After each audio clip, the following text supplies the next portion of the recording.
and welcome to Vinyl Talks. It's a nice casual sit down in which I want to talk about some vinyls I've got lying around and really just divulge the musical greatness of some of these people and just talk about the music a little bit. So let's get right into it with the lovely and very famous Simon and Garfunkel and their album Parsley, Sage, Rosemary and Thyme, the latter half being my favourite detective British crime duo, Rosemary and Thyme. These, if you don't know them, they're a pair of gardeners who would solve crime by spotting mysteries happening out in the field and things like that. But of course, there's also Parsley and Sage, very herb-oriented album title. Now, this lovely duo, Paul Simon and Art Garfunkel, of course, you know, Paul Simon, of course, had a longer solo career after the fact, and people were very mean to Art Garfunkel because they thought he wasn't doing much, but I think he's amazing, just like Paul Simon. But there's some great hits here, like Scarborough Fair. If you've seen The Graduate, that song plays all the time. Actually, a lot of Simon and Garfunkel songs play all the time during that movie. It's kind of the soundtrack of the late rebellious 60s. But Scarborough Fair, very somber and delicate piece, and it's quite an opener for this one. Only to be followed up by Homeward Bound. Homeward Bound, a lovely piece about coming home and feeling a sense of community amongst your people.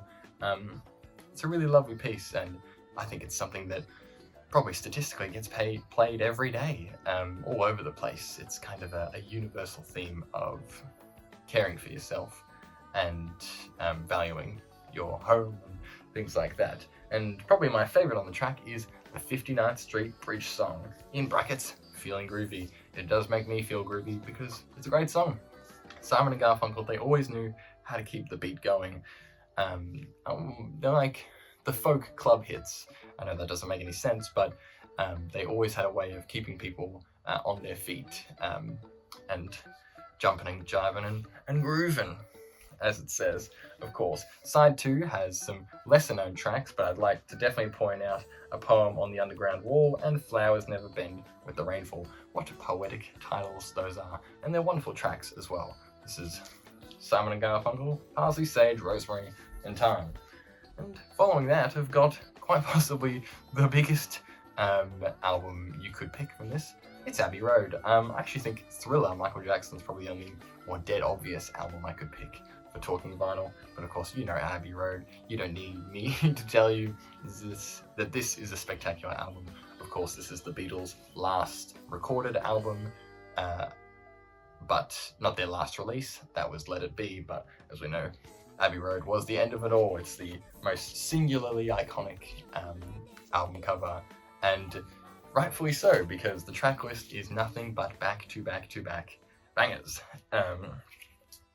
Even if you grabbed the average person, they could probably name or at least hum along to 80 if not 90% of this entire album, which I'm not sure if there's any other album in the world that can say that, especially if you include You Never Give Me Your Money and The End as one singular 16-minute song, which the Beatles themselves, titled The Long One, because it is the long one. Of course, there's one other song that isn't on here, which is Her Majesty, which is a little 50-second Paul McCartney ding-a-ling, which plays right at the end to round out the whole Beatles cheekiness, which I think came about because they were listening to the long one as one big piece, and then they were kind of sitting on it in the silence, and suddenly a big loud sound plays and Her Majesty comes through.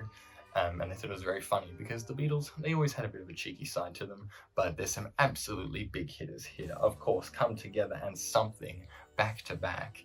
Come Together is just one of the great drum songs, and Something is probably, I would say maybe the greatest love song ever written.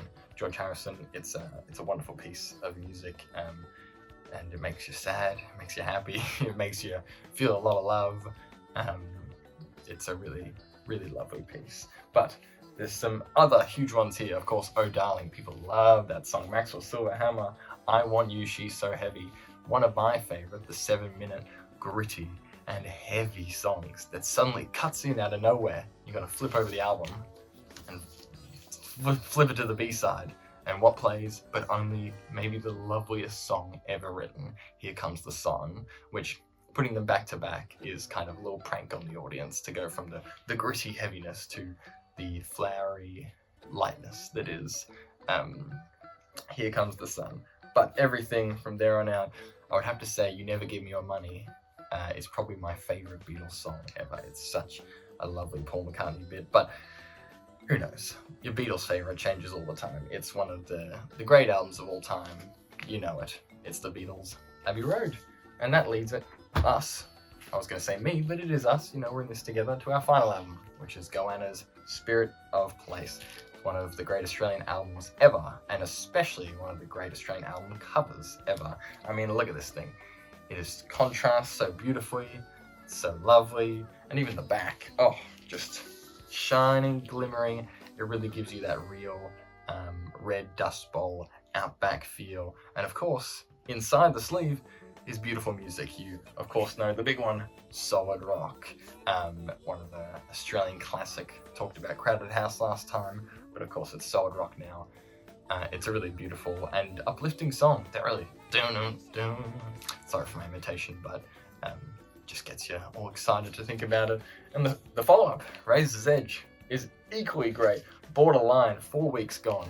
I mean, it's a really wonderful album.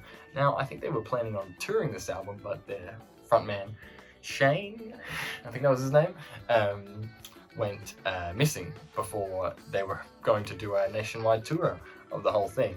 And they found him later, much later, in Adelaide, I believe, of all places, which is quite a strange place to be found. But he was found there. But it is a really wonderful Hall of Fame piece of Australian rock and roll and Australian media in general. I mean, what a band name, Goanna. I mean, they really hit the nail on the head with every part of this, and holding in my hands, it's like a piece of gold.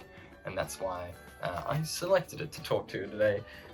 And that's my 3 albums. Simon & Garfunkel, Abbey Road, and Goanna. I don't know, I said Abbey Road and not the title of the other ones. That was Talkin' Vinyl.